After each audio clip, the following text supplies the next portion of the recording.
When you move, you need a reliable company led by passionate folks, eager to assist its customers during a transitional process that needs to be smooth. Call Essential Moving Experts at 844-368-5750 for all your local and long-distance moving needs. You can rely on Essential Moving Experts. Mention the Big O Show and get $150 off. Family owned and operated, they offer free 30-day storage, full-service moving, fully licensed, bonded, and insured. Moving was never so easy. EssentialMovingExperts.com.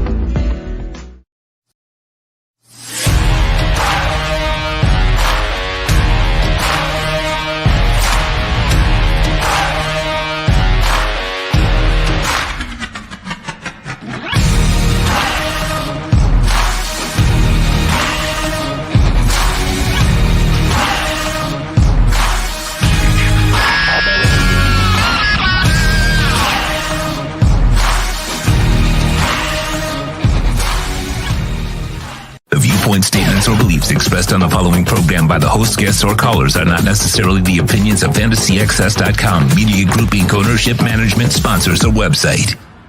The Hurricanes game is over. Time to break it down. It's all about the U. The Edge Energy Drink Miami Hurricanes Postgame Show has made landfall. The postgame show is on the SportsTalk305 Network and broadcasting live from WalkOns Sports Bistro in Kendall. The show is mastered by Sean Stanley and Chad Shobe.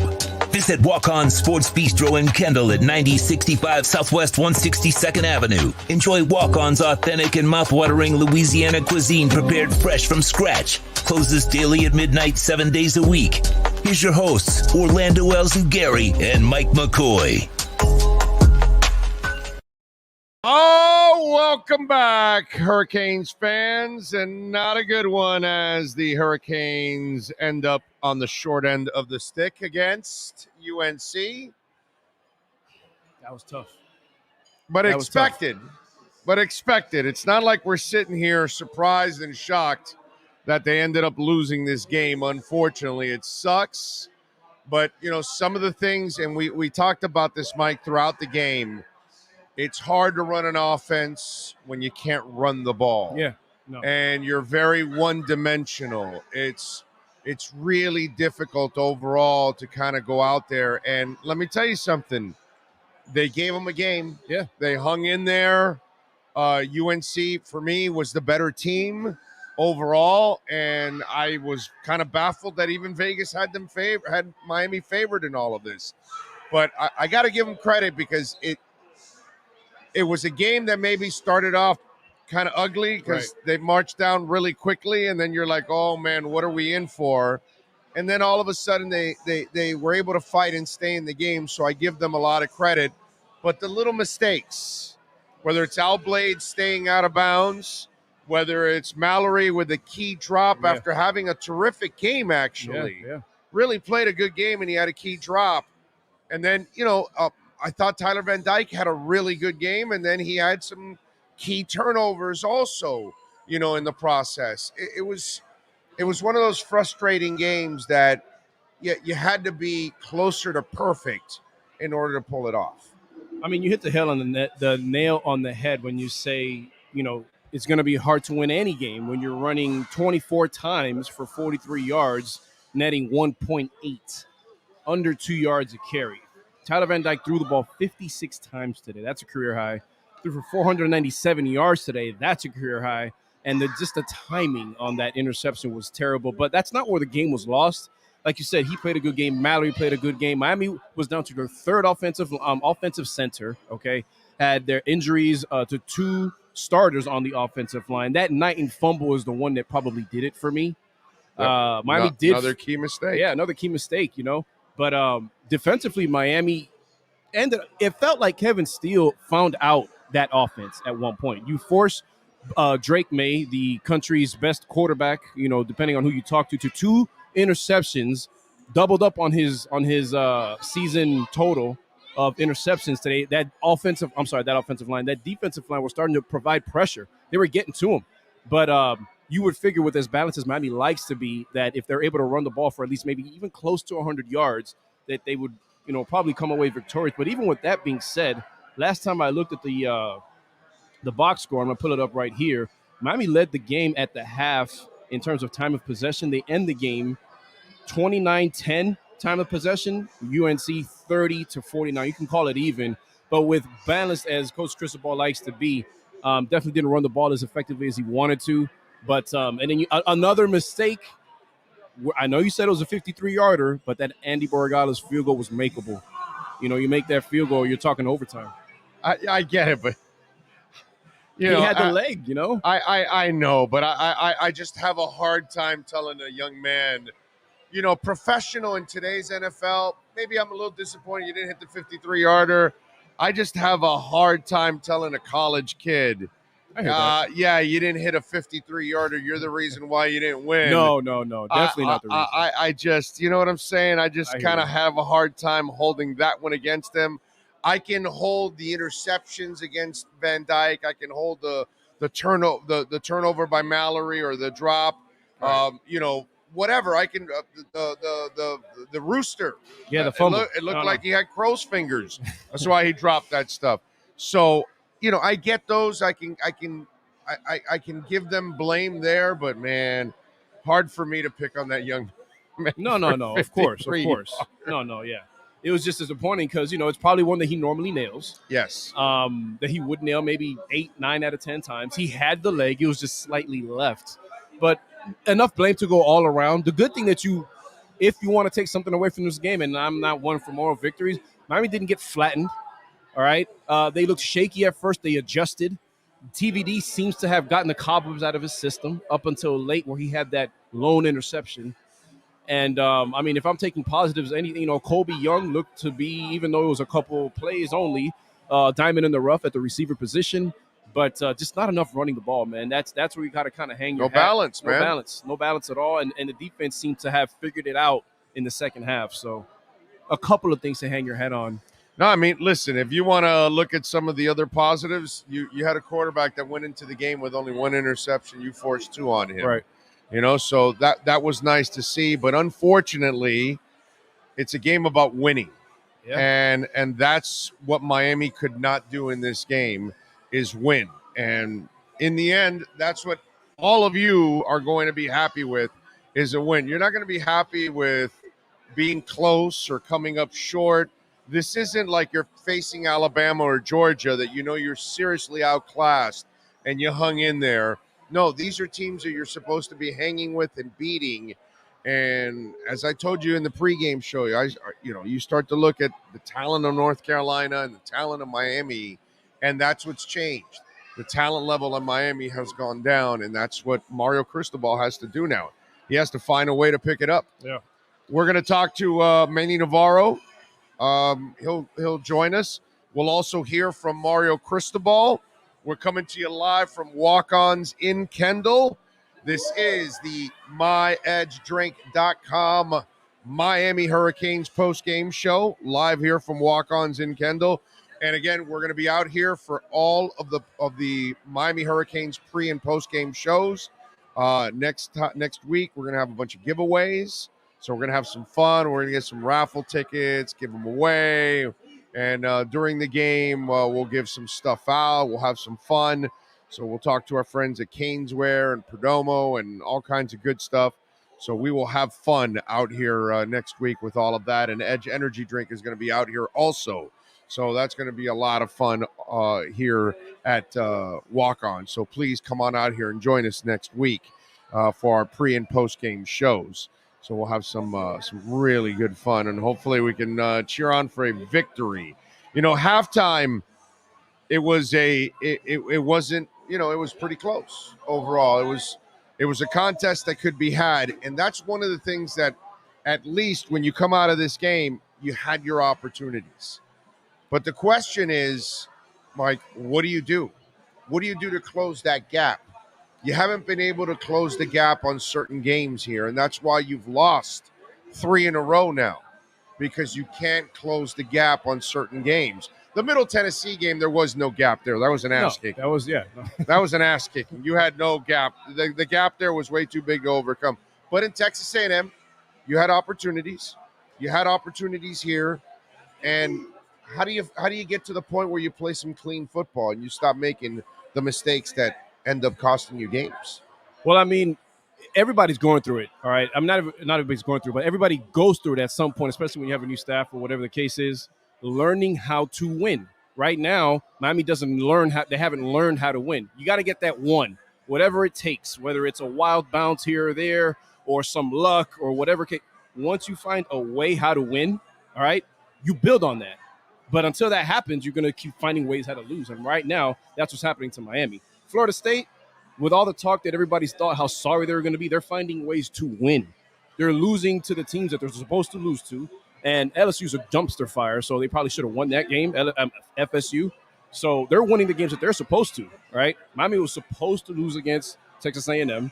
We're supposed to lose against MTSU, but Miami was supposed to lose today, depending on who you ask, except whoever made the line in Vegas. But you got to get that one. And Miami was right there. You like to see the progress. You want to see it come full circle, because after that, stop on third down when Miami was getting the ball with a minute 14, which, called, by the way. He even said they're going to get the ball back with a minute 14. They had a chance. They were driving down the field. All Miami needed to do was get into field goal range, and Tyler Van Dyke makes the worst pass of the game with that interception at the end. Mistakes. And when we talk about you don't have enough talent, okay, so here's the thing. How much do we lay the mistakes on the coaches? Today, look, every loss, in my opinion, it's players and coaches. I'm a players play, coaches coach type of guy, all right?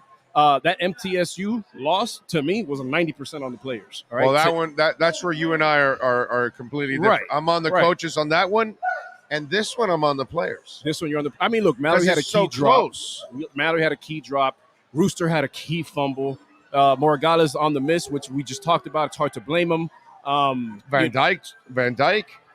Big interception at the end there. Big interception at the end. And so I don't know. I don't know. I really don't know, because I thought you played well enough to win. No? No, not overall, because of the mistakes. You can't. That's the problem, Mikey, that you're not going to win any of these games if you're not going to play a clean game, if you're not going to play. Look, right. Somebody on the chat board, where was it? He says Knighton lost the game for us. But somebody was saying that, these players are finding ways to lose games. And I forgot who I saw it. I saw it on the chat board there. And that's the problem there, if you have, if you have players that are finding ways to lose, like you just said, FSU's finding ways to win.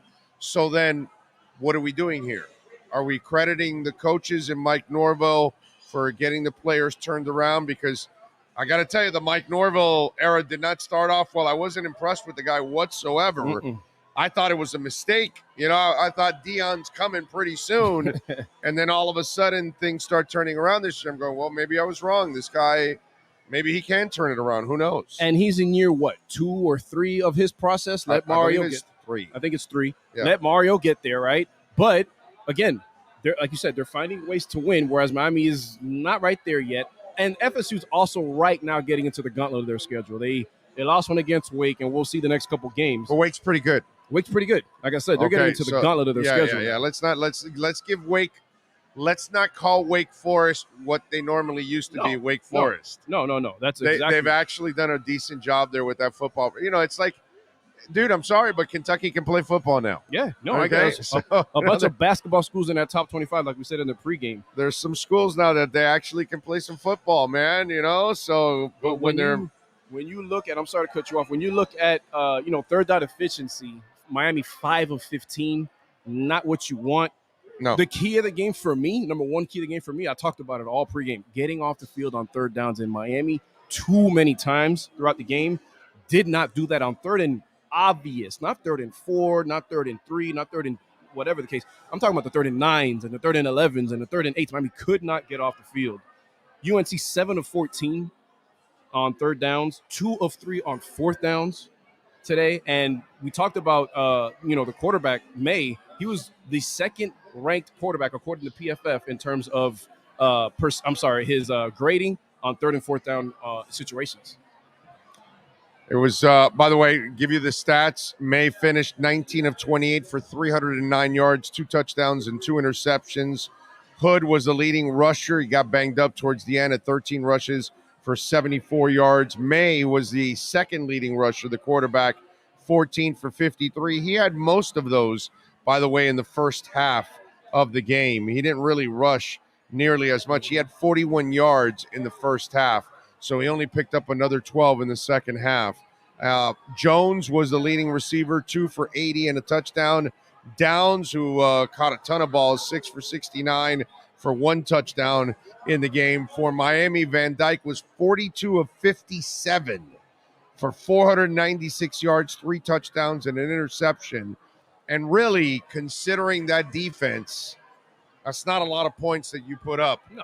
Considering how bad that defense is and how many yards you got, you're not going to win games at all if Henry Parrish is running 11 rushes for 19 yards. Nope. And I mean that's disgusting. Your offensive line is pathetic. And here's where you and I are going to disagree, right? You got offensive line people there.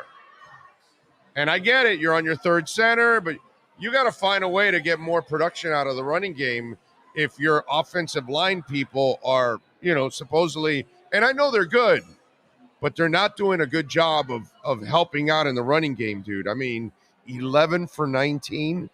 This team rushed 24 times for 43 yards. Less than 2 yards a carry. I got nothing. I got nothing.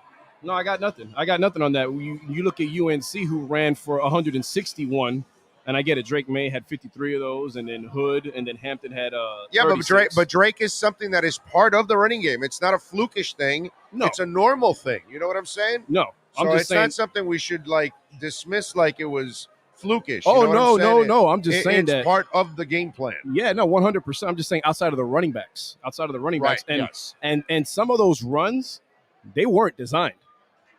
There was maybe 2, maybe 3 runs that he kept that were designed. I Other ones, I agree. The other ones, and I forgot Tommy Ashley, who joined us pregame. Mm-hmm. He was the one that was saying, it was like, look, when your defense is playing as good as it can, and then you have everything covered up, something more backbreaking than a 53-yard bomb is a quarterback scrambling for 11, getting a first down, scrambling. This is exactly what Drake May did. Look, he's one of the better quarterbacks in the nation for a reason as a freshman. Miami played, I think, good enough, maybe not good enough offensively. I mean, look, 496. And a terrible defense. You got to put more points on the board. I mean, Appalachian State put up way more points on North Carolina than Miami did. Twice as much. This is where the coaching, I have an issue with the coaching, and it's not relative to this game only. It's a Gaddis thing. We've seen it. He's great between the 20s. The lack of creativity in the red zone worries me. I just want to see it. You bring up the fade. Thank you. There was nobody there. Nothing. Skinner could do it. Even Mallory can do it.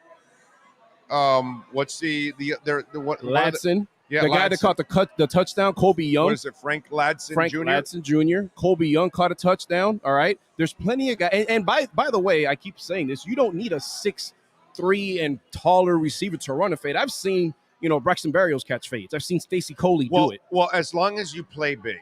As long as you play big. You have to be able to play big. Now, Frank Ladson is 6'3". He is big. Right.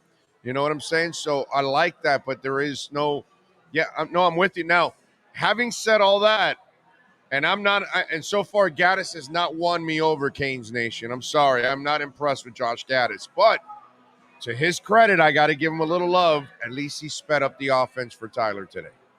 And we saw that. I think that's part of why he had success. Right. And one more thing I got to tell you that it hurts Josh Gaddis and it hurts Tyler Van Dyke, and we talked about this.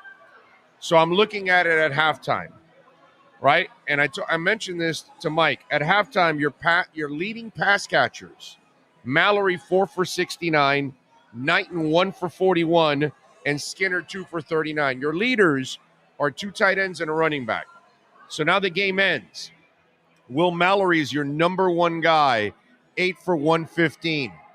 Now, on the back end of it, Brashard Smith and Ladson stepped in and ended up being your number 2 and number 3 guys. Now, each had 59 yards. So 8 receptions for 59 is not really a productive night. 5 for 59 is kind of mediocre. You're barely over 10 yards a catch. You know what I'm saying? And that to me is you're a chain mover, which is maybe what Smith is. He's probably more of a chain mover as it is. But my point is, how do you run an offense when you don't have big play wide receivers? Well, you know what? Oh, that's kind of what this offense is, because this offense, 5 games of examples, right? Games worth of seeing it. I understand where you're going now. Yeah, go ahead. And it's a move the chains offense. It's not a boom or bust offense. So that's good and bad. Good, you can rest your defense. Great. Bad, when you need a score right now, there's only 2 minutes on the clock. We're the offense that runs the ball that takes 5 and 6 minutes per drive to get in the red zone. Terrible for college football, NFL football, video games. It's all an offensive world. And so if you don't have big playmakers and chunk yardage, you are going to struggle at every level of football. And I don't care if it's high school, dude. Okay? And I don't even follow high school that much, but I'm just saying, you need players to get you chunk plays. Yeah. And especially the 2 sports that I do follow is college and the NFL. You got to be able to score points. And Miami, that is a real problem for them right now. Mm-hmm. They don't have playmakers on the edge. And we're talking about a Canes nation that has just been spoiled with playmakers on the outside. And now you can't find one if your life depends on it.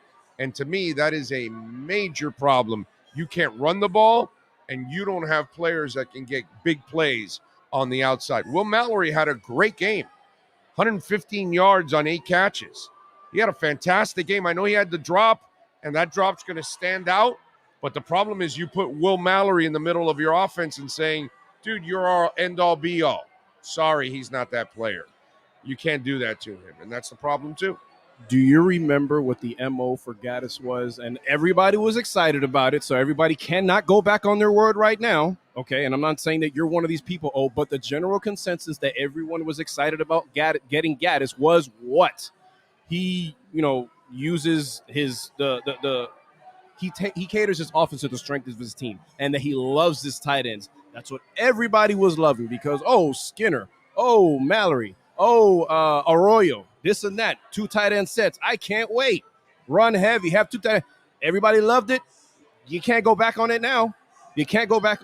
Right. So, yes, you would love to see, and I get it. I'm one of them too. I want my number 1 receiver to play like my number 1 receiver. And then, yes, a tight end is a quarterback's best friend, especially when he's struggling, just like TVD was coming into the game. So maybe this is what TVD needed. Maybe he needed to target Mallory some, but I totally understand what you're saying. When your tight end is, unless your offense is built that way, and right now, I don't think it's safe to say Miami's offense is built that way, even though Gaddis does love tight ends. This is a running team. At their best, Miami's a running team, and they were not able to get the ball running today. It's part of the reason why they lost. Yeah, no, part of the reason. Right, part of the reason. There's lots of reasons, and there's lots to go around. The question is, what does Mario do to fix this? He's at 2-3 now on the season, and it's a long season. You still have 7 more games left on the schedule. And the problem is, here's the thing. There are no off games. There are no off weeks because you're not good enough. Every game. Vatek is terrible. It's going to be a mission for them anyways. Duke is improved. Virginia, but it'll give them problems. Yeah. FSU will give them problems. Georgia Tech, but we'll give them problems. Even though they're not really that good. Clemson, well, that's a loss already. And you got Pitt. Yeah, well, you're not expecting them to beat Clemson, right? Not this team, right? Not the way they're looking now. No. Not when you're running for 43 yards on that defensive line. Hell no. Look, the worst thing you could do playing football is become one-dimensional. Right. And Miami was that today. Right. Think about this. You're a defense. You're preparing for the Canes. and you know that they can't run the ball, and they have nobody on the outsides that are any threat. I dare you to throw. And that becomes a real problem. That kind of limits what you can do. And then the other thing is, and you saw it too in the game, there are many times where Tyler Van Dyke was being pressured, and Tyler doesn't have the athleticism to get out of this. So, on that 4th and short that they called, and they pressured him right away, and they sacked him up, what was it, close to midfield, right? Yeah. That play. Yeah. That was a disaster because you don't have the player that can get out of it. And you wonder what the call was, because you're in a shotgun, and then you're waiting for a developing play, and you can't wait. If you're in a shotgun, it's snap, throw. And you only needed a couple yards. Right. I think it was 2. I think it was 4th and 2. Yeah. So why are you holding the ball and waiting for something to develop? So you wonder what Josh Gaddis called, or what the hell was Tyler Van Dyke seeing. Right. But the problem again becomes, if people on the edges don't scare you, and the running game don't scare you, and neither one is productive, man, this is a really limited offense for the Miami Hurricanes. You want to know? You want to know what can? I figured it out. Just hearing you talk about quarterback play, I somewhat figured it out. And again, I've never coached a down of football at any level in my life. Did you sleep at a Holiday Inn last night? And I had a Snickers bar before starting the show. Well, then you're set. Go ahead. Check this out. You're ready to go to Hall of Fame. I am not a fan of using 2 quarterbacks, but I am a fan of using them in certain situations. Jake is more mobile. Ja'Cory Brown is an athlete. So how about using them kind of like how the Gators used that Leak Tebow combination when they won under Meyer for the first time? Yeah, but that's a dominant team, so you were able to get away with it, and they had all kinds of weapons everywhere, and it was a really good team. The problem here is this is not a very good team, and then, as you see, they're already predictable because they're not scary on the outsides and they can't run. So if you start doing the interchanging of the quarterbacks, you also become predictable, because if you bring Van Dyke in, you're definitely not running, you're passing. And if you bring in Garcia, look out, the quarterback's going to run. So all of a sudden now you also become very predictable in that sense too. So either you bench Van Dyke and you keep Garcia out there because he brings the element of athleticism, or you stay with the guy that played pretty well today overall. I can't necessarily blame him for the loss. The thing is, Jake can throw and run. 100% with you about what you said about TVD. He's not a statue back there, but he is not the most mobile guy. Bro, all right, I get it. Long strider. He's pretty close to a statue. and Ja'Cory, you're going to get with him. Strong arm athlete. So, I mean, that's what coaching comes into play. I think people mix up athlete and statue. When you can get out of the pocket and avoid tackles and get yardage, then you're an athlete. But if it's already a design run that you're running to the outside and he has to run to the outside or something like that, yeah, he can do that for you. But he has no athleticism in the pocket to avoid, the rush. And that's the problem with Tyler. It's not his fault. He's just a big dude, bro. Most guys at his size aren't really, that mobile or that agile to be able to dodge, defenders. All right, we are ready. Let's go. Mario Cristobal addressing the Meteors.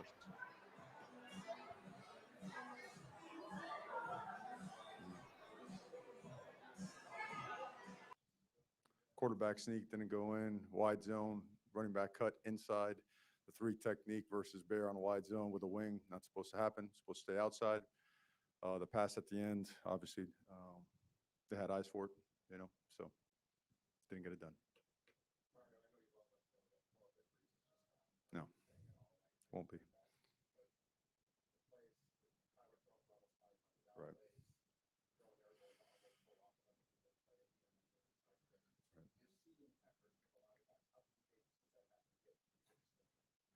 It's just, let's go right to it, man. We knew we had work to do getting here at Miami, and that's what we're all about. It doesn't matter. We still, like you mentioned, moral victories ain't it. It's just not it, especially when you have opportunities. We gave ourselves an opportunity in the fourth quarter to have the ball and potentially tie or win the game. We came up short there as well. Do we see effort and better resiliency? Yes. Are there very fixable, should not go sideways type situations? Yeah. And do you address that directly and bluntly? Absolutely. There's no sugarcoating it, just really, really upset, proud of the effort in terms of, I mean, guys, you saw it. I mean, they were grinding. They kept coming no matter what, and really had the right attitude, the right mentality, really good pregame, really good physicality. They're a good football team, especially heck up front on both sides of the ball. We threw the ball well. We didn't pass it well. I'm sorry. We threw the ball. We didn't run it well. And they did some things on third down that I think they were 50% on third down. We were about 5 of 14, closer to 36%. But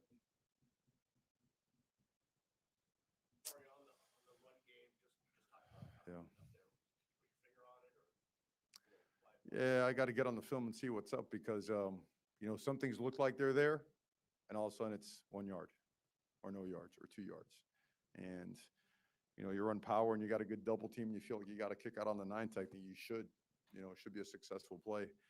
Wide zone versus some of those things should be good, but we're short. We're short on something. Sometimes it's double team is too thin. Sometimes the guy allows penetration. Sometimes the back doesn't read it the right way. We're out of sync in the run game. It's not a matter of effort, but we've got to do a better job. We tried every which way to get the ball going on the ground. We ran split zone, counter, power, wide zone, jet. I mean, you name it. And then Tyler got so hot that we said, hey, let's just go with it. And he did a really good job.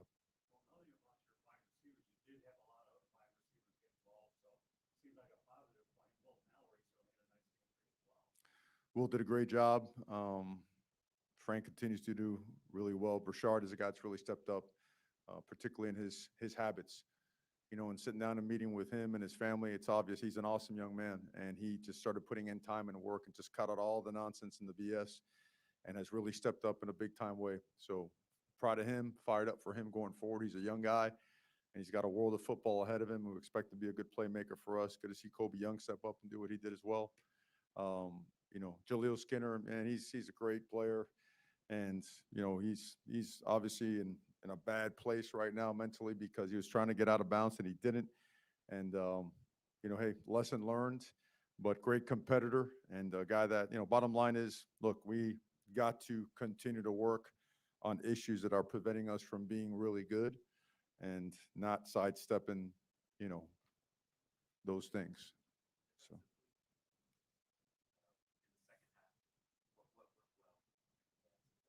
We're in cover 2, and at the beginning, we jumped the hook, in cover 2, and we're supposed to play over the top of that one release, and so we made a mistake. We thought we had a beat on what they were doing, and sometimes players do that, so we got to have a little bit more discipline when it comes to that. They played extremely hard, especially up front. I know they got out of the cage a couple times, but more times than not, we got him on the ground. He's a really good player. He extends plays. He finds a way to get in and out of stuff. I thought we got tackled a couple times, particularly on the touchdown that was thrown. Thought Akeem Mesro got tackled, but that's all right. It's part of the game. Sometimes it gets sticky and muddy in there. We just started playing assignment football, and we stuck to it. We showed discipline, which goes with it, right? So that's probably the best way to describe it. We showed more discipline in the second half and started executing at a higher level.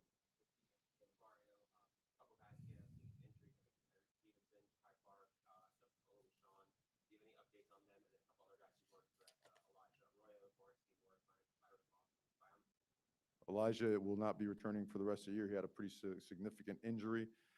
Justice hurt himself pretty good, so he did not return. I think Jakai is going to be okay. Tyreek Stevenson, they were checking him out, just being safe and using protocol. Who else did you mention? I'm sorry.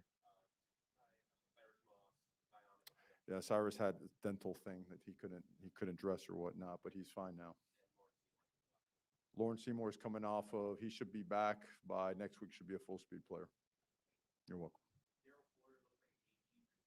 Mm-hmm. Well, anybody that's playing really good, we're going to see more of, Obviously, I haven't seen the film yet, but I know he played really well. And he's a guy that, again, we mentioned, I think, last week we need to count on him more. So good to see him go out there and make plays. Great young man, great player.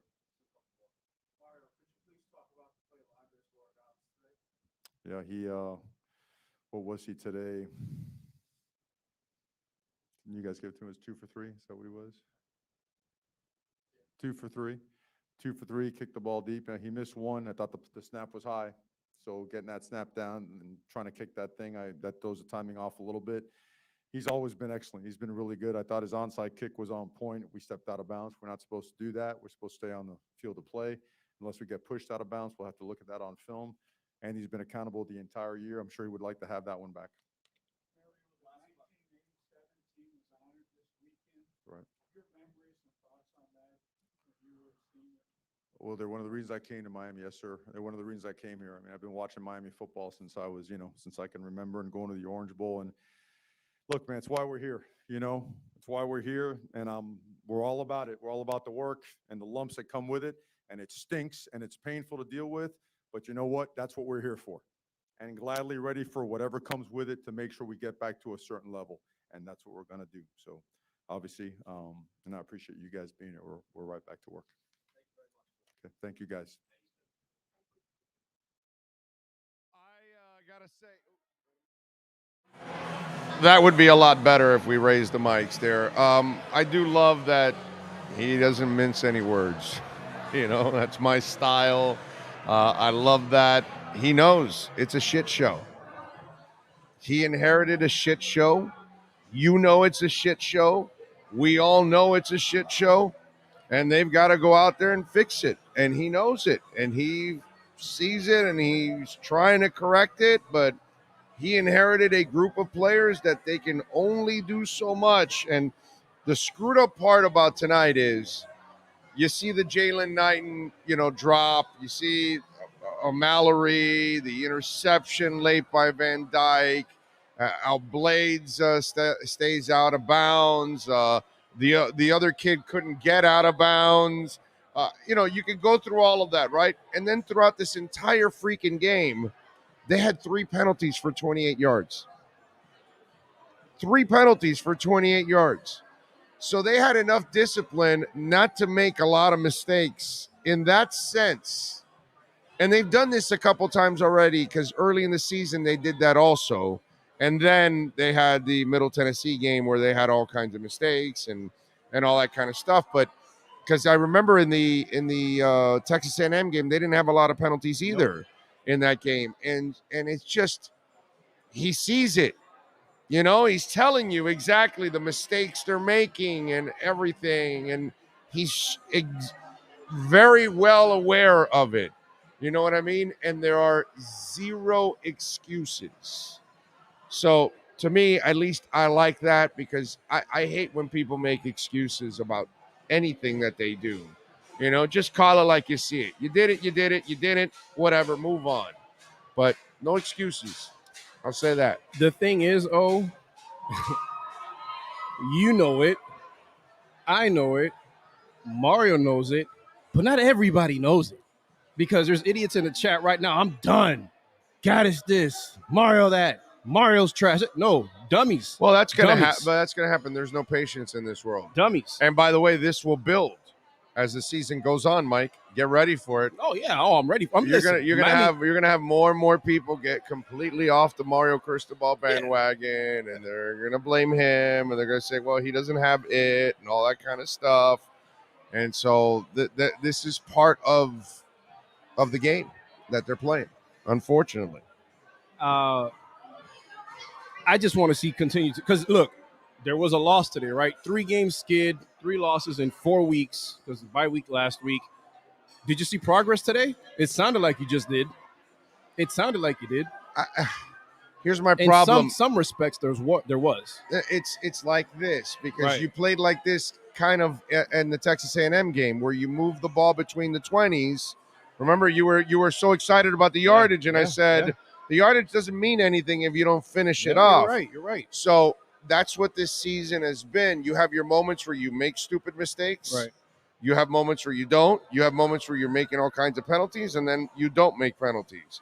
And then, but one thing that's been consistent throughout the whole season, you're not good at scoring points. You're not good at finishing off drives. Right. And again, this happened today. This is the reason why you're on the short end of the stick. So improvements, no. It's just the same kind of inconsistencies because you have the same bright spots you had now. You've had those bright spots before, and you've had the negatives. So for me, improvement will be when you start to play a whole game and you finish drives and you score points and you can run the ball. You know what I mean? I can't say you've improved until you can run the ball. Okay. You know what I'm saying? I can't say you've improved until your defense makes the key stops in games. Your offense gets the key scores in games. Then I know that the flukish little things that you do that are good, well, do them on a consistent basis so they're no longer flukish. To me, the other than the mistakes that everybody's going to be talking about, the lack of creativity in the red zone, that is concerning. All right, that's concerning because I get it. If you are inside the 5 or inside the 3, I mean, I'd probably line up in I formation too. Goal line formation. I get it, but it's not working. If it's not working, then give me something else. I am not a fan of lining up in a shotgun and throwing. I mean, we saw Russell Wilson do that again on this past week. We saw them lose Seattle lose a Super Bowl that way. But when the former isn't working, you got to throw the kitchen sink. You got to throw the kitchen sink, and I get it. That's when that's why I bring up a different type of QB system, even if it seems like you're being obvious. That's a coaching thing too. Okay, if I'm putting Jacurri in, they're probably expecting me to run. If I'm putting TVD in, they're probably expecting me to throw. Right. I don't know. I've never called plays. I'm just going off the whim here. But the lack of creativity in the red zone is probably the only complaint I have about Gaddis. It's a big complaint, but it's probably the only one that I have because he keeps the defense off the field. He moves drives. It's not his fault guys can't catch passes. It's not his fault 70 keeps missing assignments, and it's not his fault that TVD was off so much, right? But it is his fault mainly if I can't get the right formation, or not even the right formation, the right play call off inside the red zone, inside the 5. I have an issue with that. Don't forget, MyEdgeDrink.com, proud sponsor of our program. You are listening to the MyEdgeDrink.com Miami Hurricanes postgame show. You just heard Mario Cristobal. If you want the finest energy drink on the planet, delicious, smooth, and zero aftertaste, go to MyEdgeDrink.com. Check it out, order it, and use our code Big O. You will get 10% off. Next week, we're going to have a whole bunch of taste testing out here at WalkOns in Kendall. So if you want to try it, you can come on out here and try it because we're going to have it all over the place throughout the broadcast. So come on out and join us here at WalkOns for the game next week. We'll get you ready for that. Mike Garcia says, tired of being patient. Yeah, well, nobody's patient, bro. I mean, listen, for 2 years, I had to argue with the Tua haters. Be patient. He has no coaching. He has no talent. He's not healthy. Like in the first year, he wasn't healthy. It wasn't really his offense and all that. And then the second year, no offensive coordinators, no talent. And I had a ton of you idiots that got off the Tua bandwagon and were hating the kid and all that. And guess what? You were all wrong. Why? Because you had no stinking patience. You didn't want to wait till he's fully healthy. You didn't want to wait till he actually has offensive coaches. You didn't want to wait till he actually has weapons. Same thing's going to happen with Mario Cristobal. Those of you that want to get off now because he inherited a crappy team and you're blaming him, you will be looking stupid again in a year or two when he gets enough recruiting classes and he gets to start to turn the thing around. And then all of a sudden you start seeing players like Javon Holland dressed in a Hurricanes uniform. And then, listen, I've always said this. You got to give a college coach 3 to 5 years. Minimum. Easily, because they've got to turn over the roster. Now, there are cases where you inherited a loaded program. Maybe they expect you to turn things around a little faster. You know what I'm saying? That's understandable. But is the University of Miami a loaded program? No, I don't think so. No. Okay? Now, Stanky Fingers, gets booted out of Ohio State. Right? Well, guess what? Ryan Day takes over. He takes over a loaded program because Stanky Fingers had it rolling. You know what I'm saying? So it's a whole different ball game when you look at it that way. Okay? But in this case, Mario's not inheriting his kind of players. I think you guys saw it the last couple years. We had morons on the sidelines laughing and dancing during losses. We had idiots on the sidelines celebrating wins against Central Eastern Michigan like it was some big win or something like that. So the attitude of these kind of players, which is still there, the only problem is that Mario came in now as the stern, straight up stepdad, and these kids are like used to, laziness, and so now it's shock, and some of them are going to fall by the wayside. Some of them will adapt, and some of them won't be good enough. Problem is, the ones that are going to adapt are going to be few and far between. So now it's about rebuilding this program with his kind of players. So you really cannot measure Mario until years 3 and 4, really. That's when you start to say, okay, I need to see the word you wanted, improvement. I need to see that you're headed in the right direction, that the trajectory is in the right direction. Next year, it should get slightly better. But then in year 3 and 4, that's when we start to see, because with the transfer portal, I think that speeds up certain things now. I don't think you need 4 and 5 years anymore. I think you need at least 3 or 4 to kind of turn things around, because the transfer portal will shorten that turnaround for you every year as you're able to add some pieces that can play right away. That's what saved Manny's ass, basically. 100%. Basically, the games you got out of Manny that were decent, it's because you went and got Jalen Phillips. Yeah, and Quincy and Roche and all these other cats that you ended up getting, Charleston Rambo and all these kind of guys, Osborne and, it goes on and on and on. And it saved his ass, because the guys he was recruiting overall, the character of those kids, it's what I just talked about. This is what you got to erase. So if you don't want to be patient, don't be patient. Get off the bandwagon. The good thing is, as I've said this over the years, most of us aren't following what you think anyways. So when you flip-flop, nobody's following it anyway. So it doesn't really matter, so you can get off the bandwagon now and then get back on it a year or two from now and say you were on it the entire time because nobody's really tracking what you're saying anyways. You know what I'm saying? So it's not a big deal. I live with that. You guys don't live with that. There's something I wanted to share here. So flip-flop all you want. There's these PFF grades that came out after the Middle Tennessee State game are interesting. Yeah. And I bring that game up because I want to talk about the type of guy that Mario's brought in to add to your point, all right? These are PFF grades versus after the Middle Tennessee State game. And I want to ask you what these names have in common, okay, O? You ready? Daryl Jackson, Akeem Mesidor, Daryl Porter, Antonio Moultrie, and I'll start off with those are some of the names in the top 10 of the guys that graded out. The newest Canes. What are they? Transfers, right? Yeah. Who brought those transfers in? Mario. Okay. Right. So, to your point, after these guys come in, he turns over the roster, all right? That's how much of a stench there is in that locker room from previous regimes and it's bad obvious, habits and things like that. Just watch the games, bro. Because you want to know what?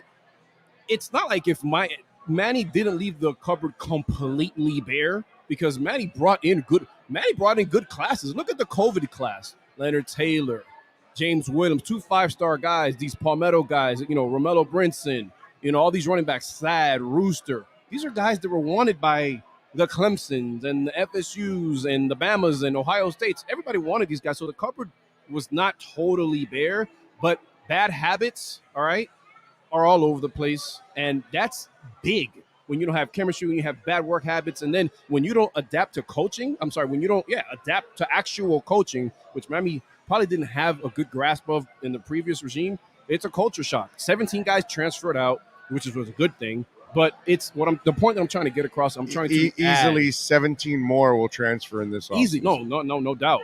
But the point that I'm trying to make is I'm just adding to your piggybacking off of your point that just give it some time. And if you don't want to, okay, then go ahead and keep sounding like an idiot. But that's not why Miami lost today. Just too many mistakes. too many mistakes. Yeah. And even with the mistakes that you made, you still had the ball at the end of the game to at least tie it, because all you had to do was get into field goal range.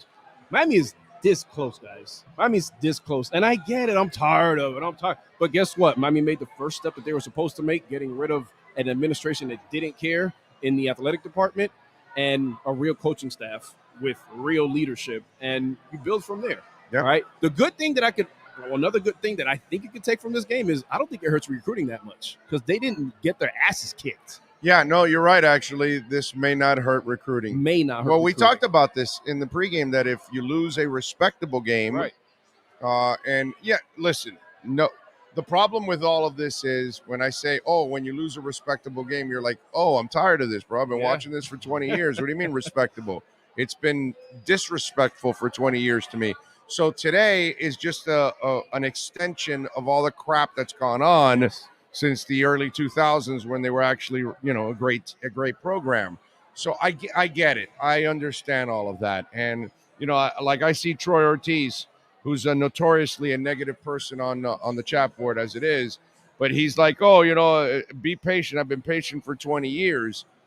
And that's the problem, that you're lumping everything in together, and you can compartmentalize the whole thing and separate what's going on now and kind of clean the slate and say, okay, because you've been waiting for 20 years. For you, next year is 21 and 22, not year 2 or 3 in Mario's tenure. So I get when I say, hey, they lost a respectable game, and they did today. They lost a respectable game. North Carolina was better. I don't give a shit what Vegas said, to be quite honest with you. Okay, that's why I put it as my lock yesterday on the show. Okay. That was my A. Lenny Locksmith lockdown segment. I said you got to take UNC plus 3.5. They're the better team. They're going to win the game. So let's also not sit here and be unrealistic, and you're shocked that UNC won. No. I don't think anybody is. So then it is a respectable loss. Yeah. I'm not shocked that they won, because You would have been shocked if they won. I would have been shocked if Miami kicked their ass, right? But look, college football, man. Like, we talked about the parity pregame. We talked about almost nothing should shock me. You want to know what to me is more shocking than college football? The NFL. I think the NFL is kind of more unpredictable than college football in a sense. Sometimes, I feel like that sometimes, but just a tough loss, man. Tough pill to swallow. I'm curious to see what the coaches say on Monday, especially Coach Gaddis, because he's going to be asked about the red zone again. But one thing I want to point out: Kevin Steele got that offense figured out in the second half. You go from UNC scoring 21 points in the first 2 quarters. 1 touchdown in the first quarter, 2 touchdowns in the second quarter. UNC scored 6 points in the second half. I get it. Miami only scored a touchdown, and that coming in the fourth quarter. But the defense is something that, Kevin Steele, and I'm sorry, but I'm taking that guy's knowledge. That guy's the smartest guy in the room when it comes to defense. He's seen it all. Nothing surprises that guy. And it's probably just a sense of he needs more dudes, how they call it, more of Mario's guys, because look what he's doing with the players that he has right now. Texas A&M was supposed to run all over Miami, throw all over Miami. They didn't. MTSU did. All right. He took that one, fell on the sword for his team on Monday, said any mistakes that the defense makes, any of them. You saw the press conference. He says that they're on me. I love it and I hate it, because guess what? Now anything that happens, it's on you. Right. And here we go with Troy. Troy, by the way, I just want you to know you're full of crap. Okay? All right? You see me right here? I'm looking at you right in the camera, baby. You're full of crap. He goes, remember before the season we were talking about winning 9 or 10 games? I wasn't. What? You thought they were going to beat Texas A&M and Clemson just off the bat? Really? Really? You really thought they were going to beat that? The math doesn't jive there with 10 already. It's 12 on the season or 11? I think it's 12. 12. So that's 10 already right there. Come on, man. So they were going to run the table and win all the rest of the games. That's what happens with fans. You guys put your own unrealistic expectations on the team, And when they don't meet your unrealistic expectations, Troy, you get pissed at them. Come on, man. You thought they were going to run the table. Like, how is Mario supposed to fix all the problems that they had starting the season? You knew they didn't have receivers. Did you not know that, Troy? Because I think we talked about it the entire offseason. There were no receivers. They were dropping everything. So without receivers, you were expecting them to run the table outside of Clemson and Texas A&M. Please explain to me how stupid that is. I'd love to hear your explanation on that one. And that's where, and that right there, Troy, is why fans are fanatical, because you're not realistic, my brother. Okay? So for the UM fans that were thinking you were going to be something special, winning 10 games, come on, man. That's your fault. A team that still had an offensive line mess. You don't know if you really have any good pass rushers overall, okay? Going into the season, you had no receivers, and then now you're adding a new system on both offense and defense. Come on, man. Yeah, I had high expectations this year. Well, that's why you are who you are, my brother, because you had unrealistic expectations, not high expectations. Let's get that right.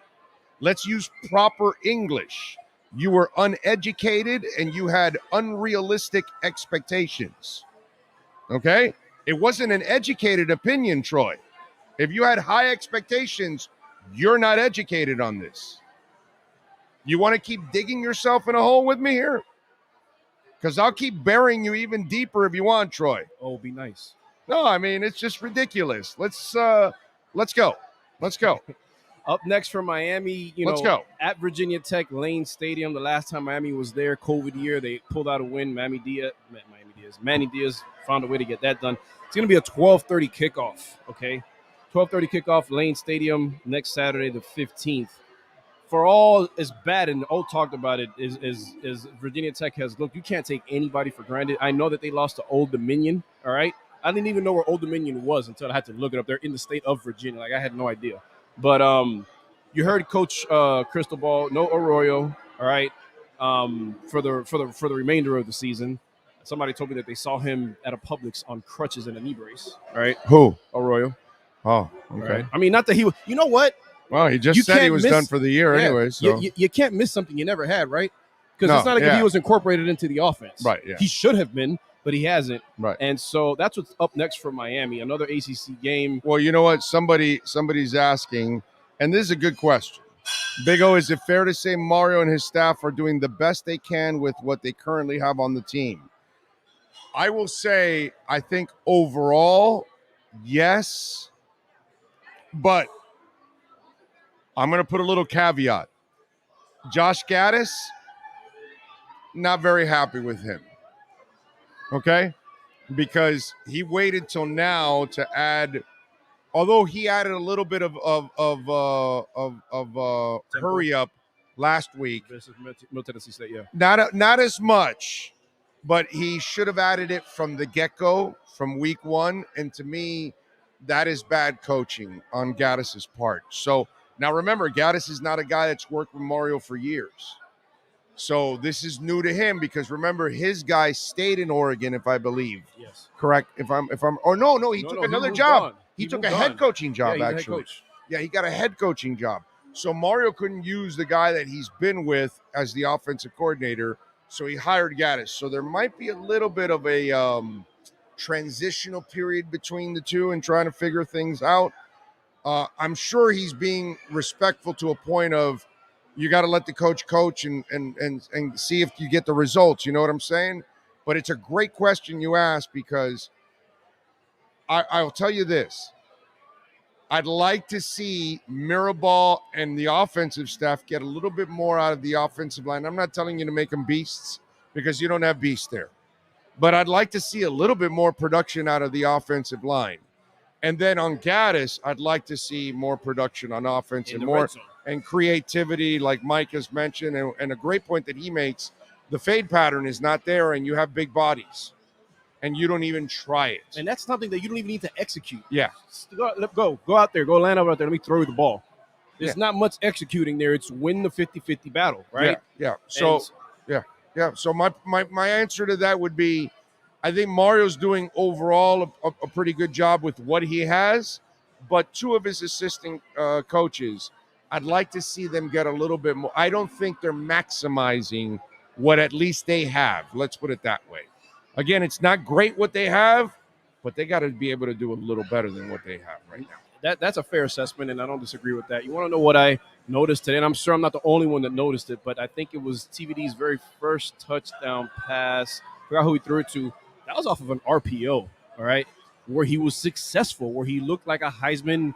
You know, the reason why he became a Heisman, not front runner, but mentioned for the Heisman coming into the season, because he was successful, you know, in RPO situations last year. Keyshawn Smith, by the way, caught that first touchdown. It was an RPO. Yep. Looked like he'd been doing it blindfolded his whole life. Mm-hmm. So, and the thing about people that want tempo, you're gonna get it, but you're gonna get it in doses. You're not gonna get it full-fledged Rhett Lashlee, because guess what? You don't want your defense out there in 30 seconds. You don't want that. You don't want that. And, you know, that was the case a lot of times with Rhett Lashlee. And, you know, it was first down, incomplete. Second down, incomplete. Third down, it was a run up the gut. And we all know how that transpired. So in doses, probably need to see a little bit more of that. But in the red zone is where Gaddis is failing. And I probably mentioned this before, at least I know I mentioned it on my show on Tuesdays. I don't know if I mentioned it here on post-game or pre-game. But if anybody's done their homework on Josh Gaddis and go look at what that Michigan offense looked like last season, same thing. They were great at scoring points when they got in the red zone. They weren't great at scoring touchdowns in the red zone. Number one. Number two, Mario was uncharacteristically aggressive today. I mean, you kind of like to see it, you know, going for it on a lot of fourth downs and situations where I thought he'd punt and he didn't, and ended up, you know, biting him in the butt. So it's like everybody that wanted him to be aggressive against Texas A&M, he ended up getting field goals today. Kind of wish he got the field goals, because they probably would have won the game.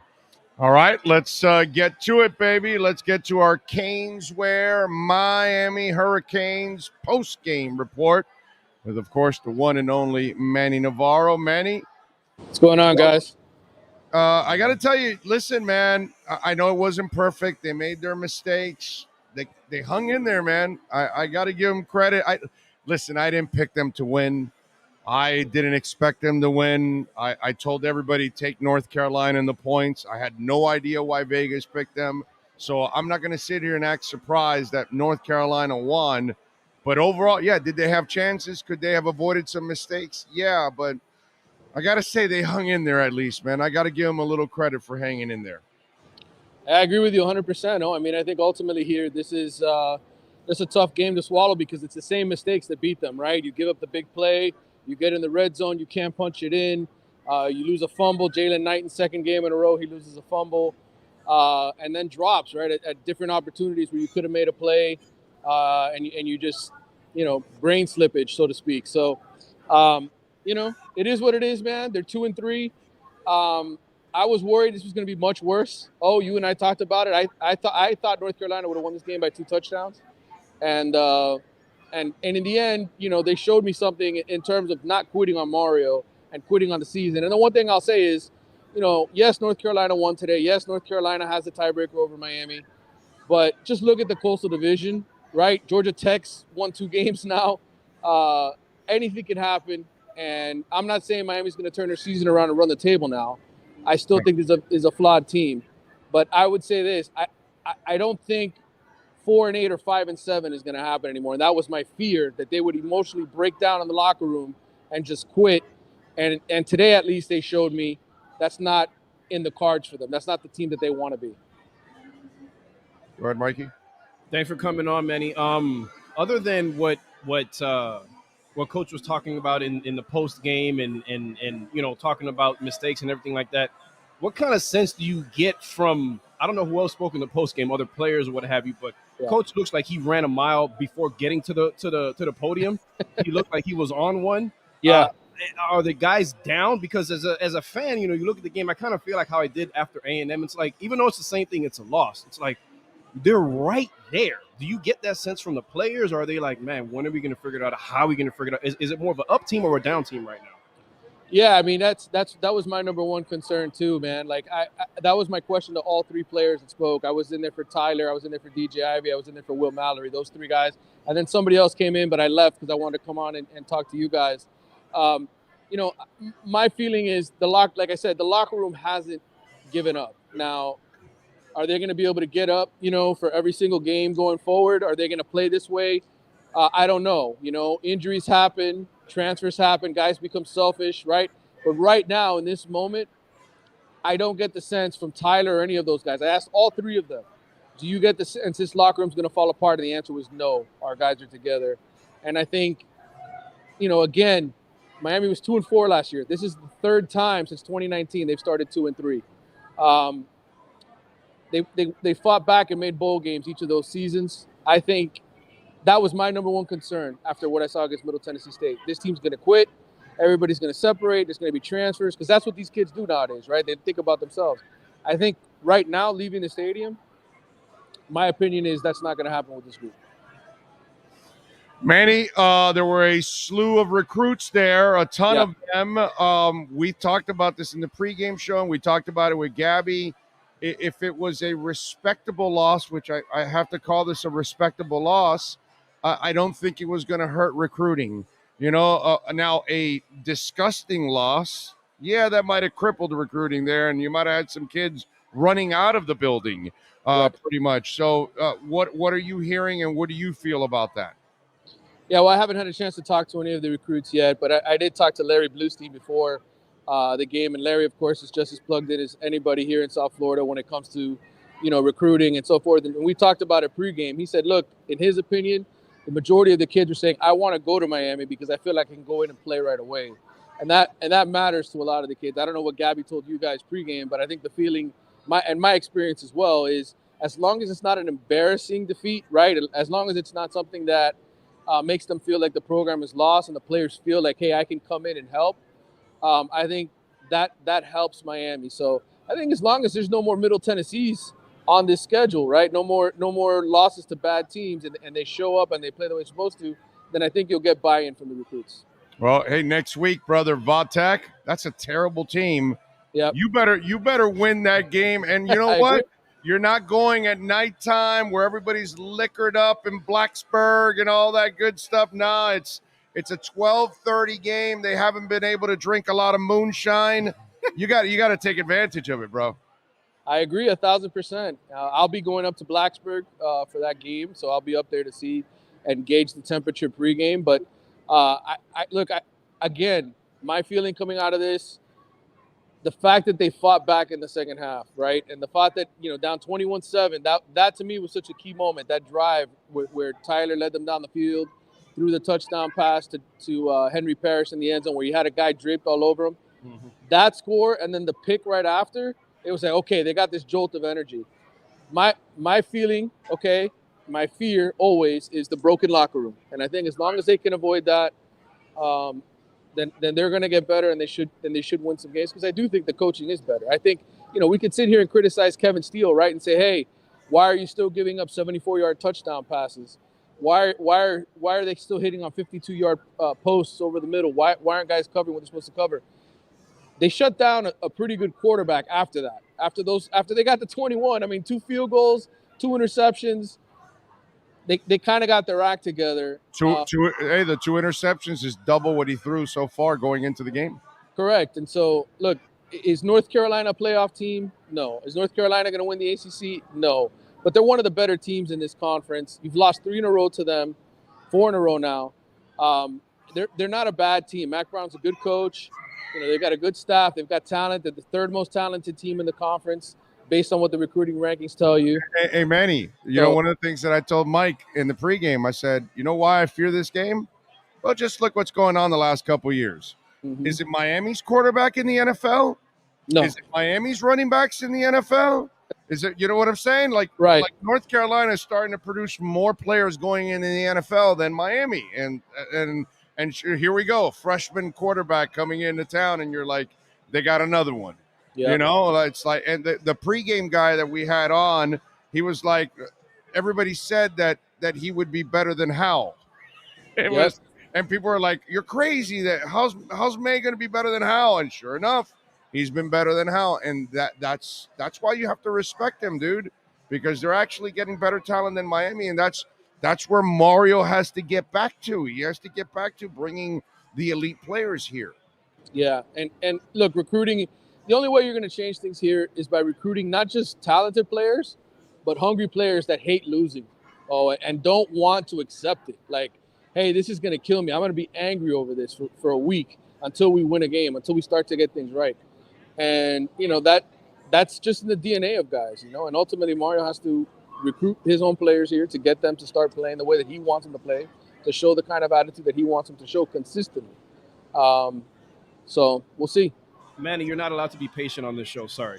Just letting you know that's frowned upon. But look, to your point about Steele adjusting, you said it. You backed up what I said. He allowed 6 points in the second half after allowing 21 points in the first half. That first touchdown of the game for UNC, that came after a play in which, Kevin Steele dialed up. James Williams was in the hole, in the box, filled his lane, missed a tackle. Didn't wrap up. It's things like that. And then, a 74-yard touchdown after that. And then the other thing I wanted to ask you about is, made a good point. Like, if you have Mallory as your leading, pass catcher, I don't think that's so much of a terrible thing, but it is if you don't have – it makes it easier for the defense to zero in on you if your playmakers on the outside aren't being playmakers on the outside. We all knew Gaddis was a tight ends guy who was going to cater to the tight ends, and, he liked using tight ends as a weapon.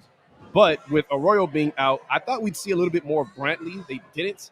But can you kind of, just your reaction about that? Mallory going 8 for 15. Yeah, the big drop, but he had probably his best game as a Cane.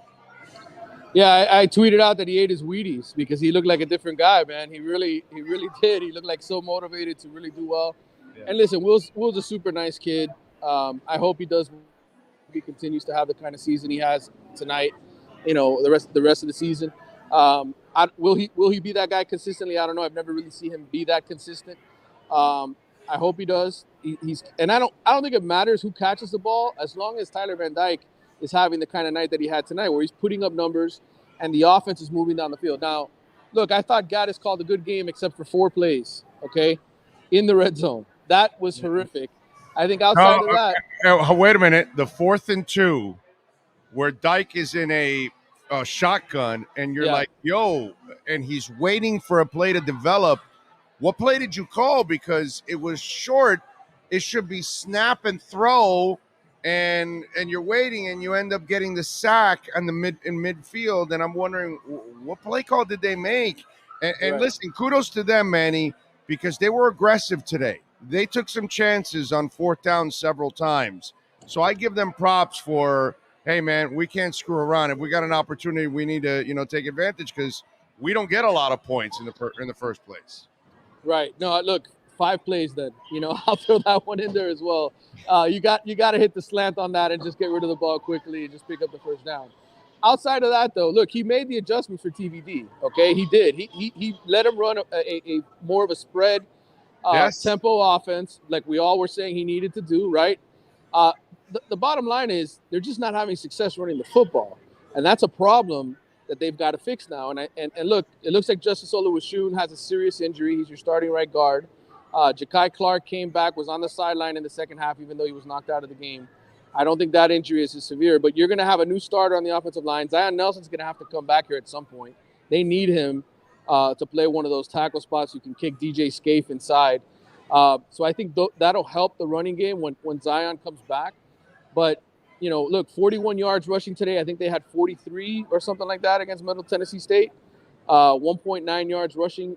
That has to change here in the weeks ahead. They've got to be able to run the ball. I just wanted to say something really quick. Manuel Soto, do you know what USC brought with them? They brought with them Caleb Williams, which is the same guy that coached under him. I'm sorry, coached was being, what the hell am I? You got me so pissed off that I don't even know what I'm saying right now.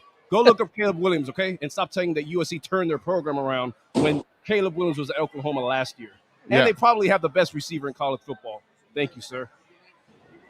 And by the way, Manny, just to kind of piggyback on what you were talking about, and I'm not here to defend Gaddis because I'm kind of critical of him, but in his defense also, hard to run an offense when you have no threats on the outside. Hard to run an offense when you can't run the ball because it's so obvious that you've got to be a passing team. Because, dude, look, I mean, you average less than 2 yards a carry today against a terrible defense. Well, listen, North Carolina's got athletes, okay? It's not like this was I know, but Middleton. they're not a good defense. They're just not a good defense. They've had 2 games in a row that weren't bad. And to me, look, the other guys get paid to coach too, right? I mean, Gene Chiswick's won a national championship as a coach. He had a terrible start to the season, with this UNC group. But he's got a lot of young guys. I broke down their defense and analyzed it, before the Virginia Tech game. I mean, they've got 4- and 5-star guys, but a lot of them are in their first or second year. So it's kind of like, okay, when do those guys turn the corner? I think tonight, look, it's predictable that Miami can only run certain things with this offense because of their personnel. So they've got to get creative and figure out different ways to run the football. Do I know what that is? No. But just Josh Gaddis' job now to fix that. I think, number one, he fixed the passing game, right? He fixed Tyler Van Dyke. He put some confidence in him. He allowed him to throw some short passes, quick passes, get into a roll, develop a rhythm. He fixed that problem. Now he's got to get the running game fixed here in the weeks ahead. I think Virginia Tech's almost a perfect opponent, right? I mean, this is a team that's they've been crushed now 2 or 3 weeks in a row. They just gave up 300 yards rushing to Pitt's star running back at 6 touchdowns. So to me, it's a progression. Miami was the worst rushing team in the ACC last year. Okay, let's not forget that. They were dead last in rushing. Yes, they played well the first couple games, but that was Southern Miss and Bethune-Cookman, right?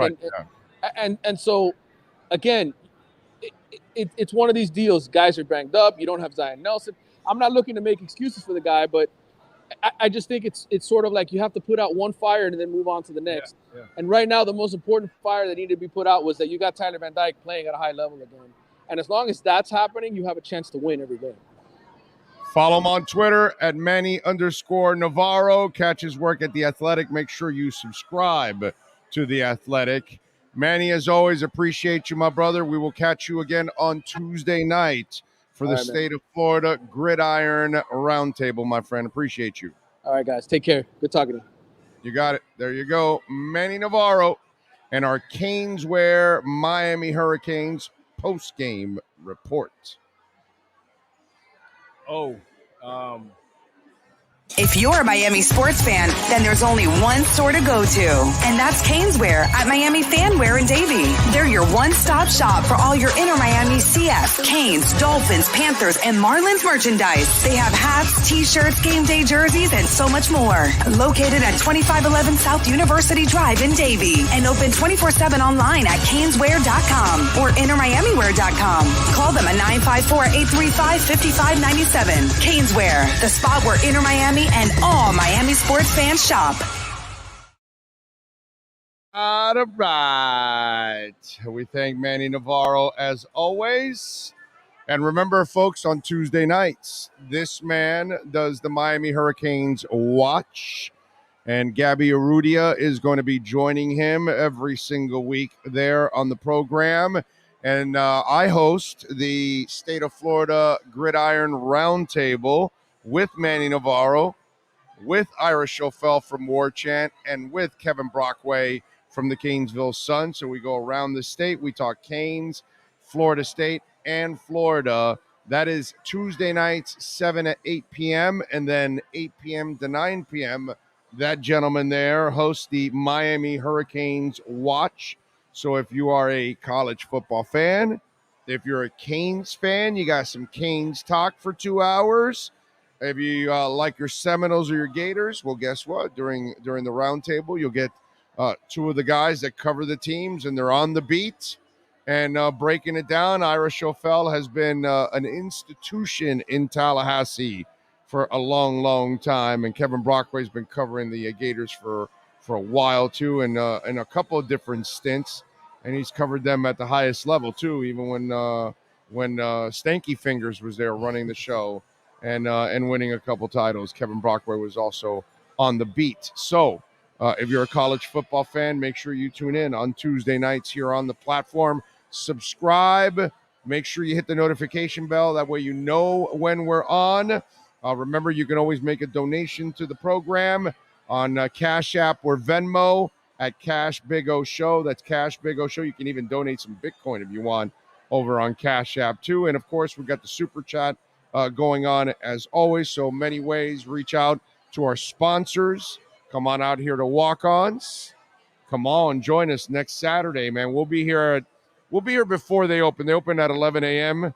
So we're going to be on the air at 10:30 before the restaurant opens. But hey, next week you can come on in at 11 a.m. Get ready for the 12:30 start, and we're going to have a blast, man. And hopefully we'll get a win this time against Vatek. Plus, we're going to have prizes, things like that. So Troy Ortiz, you can come on over, okay? Well, maybe you can win a prize, and that'll make you happy. Dean Fulford says, let's go Tar Heels. There we go. There you go. John says, please don't tell us losing doesn't hurt recruiting. Where's the big second wave of commits Mario was talking about? Well, you're going to have to – are they supposed to, like, sign up now, sir?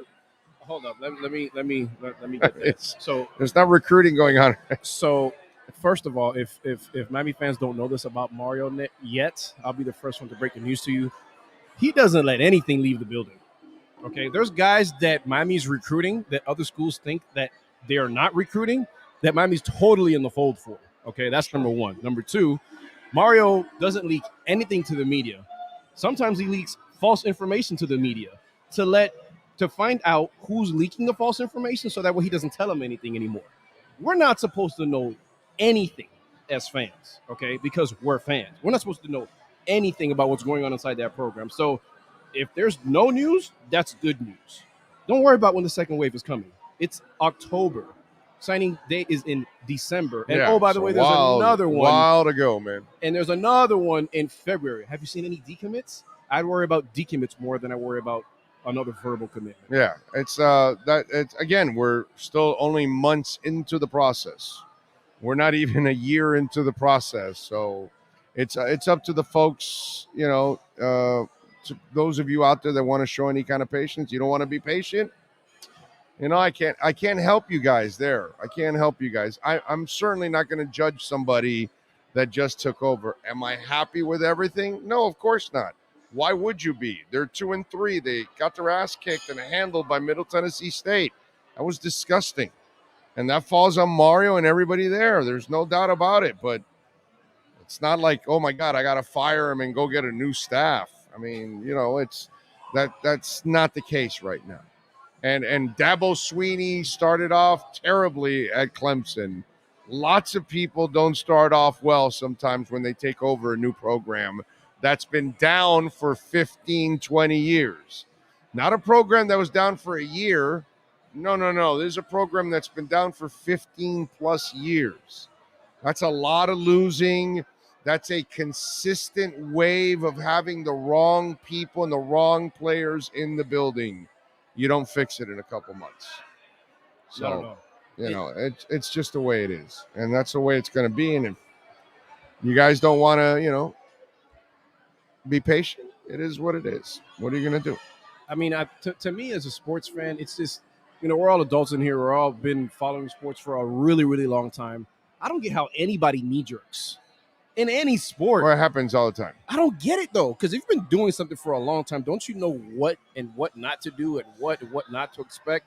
I mean, you shouldn't knee-jerk even after it might look good. I don't know. I don't know. If you're a Broncos fan, you're not knee-jerking right now? When you have Cam Cameron, you're not knee-jerking. So, yeah, I got to tell you, I quit on Manny Diaz after the first year. Oh, wow. I did. Wow. Because it was so inept. And it continued to be inept. I actually, his coaching was just absolutely terrible. and so that was a problem for me. When I had players on the sidelines, laughing, and I get that. He had no control. No, Cam Cameron lost me right away. So There have been moments where I've been knee-jerked and it's actually worked out for me. So I can't say that it's not something I've done myself, because there are moments where you're like, oh my God, what am I watching Well, here? at least you were right. At least you were right. What kept me around for Manny is the guy made changes. Oh, wait a minute. Hold on a second. Mike Norville didn't look good to me from the get-go. No. For 2 years already, I was like, I was pretty much off his bandwagon, so I might be wrong there. Yeah. If Norville continues on this direction, I might be wrong there. Just because I nailed it on the Dolphin and the Kane side sometimes doesn't mean I get it right all the time. So the Norville one, I might be wrong on that one. We'll see. Like you said, like we were talking about earlier, they've been looking good so far, but they're now in kind of the meat of their schedule. They already lost to Wake. They got who do they got? They got NC State today, top 10 team. That's on the road, so we'll see. That game should be on right about now. Yeah, and listen, like Swerve, the old you is gone, not coming back. The old you will never come back. No, never. That's not going to happen where you won all those titles in a short amount of time. That's never going to happen. But can they come back? Of course they can. Look at the Tennessee Volunteers. They've been out just like the Canes forever. Since they fired Philip Fulmer, they never recovered. And look now, they might just be back. All right? And people are looking at them as one of the better teams now in the SEC. And that's without one of their better players, and they're kicking ass. When they get Tillman back, that's going to be just another beast that they're going to add to that team.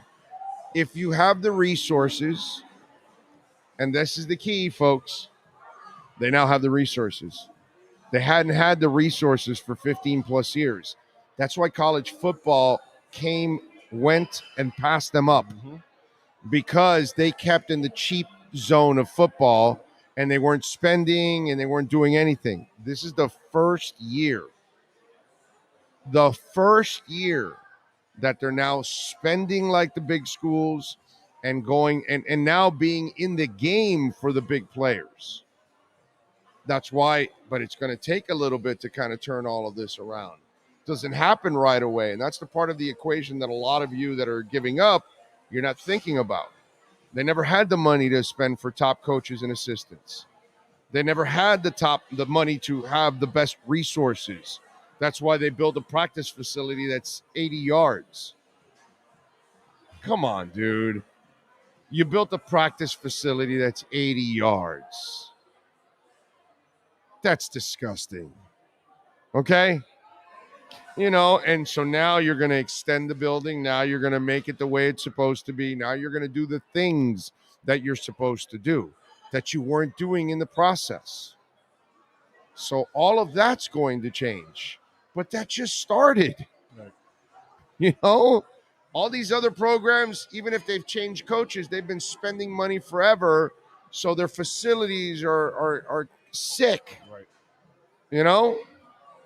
And it sounds like it doesn't matter. Live in reality. But it does. Like, these kids want the facilities. They want the uniforms. They want this. They want that, whatever. But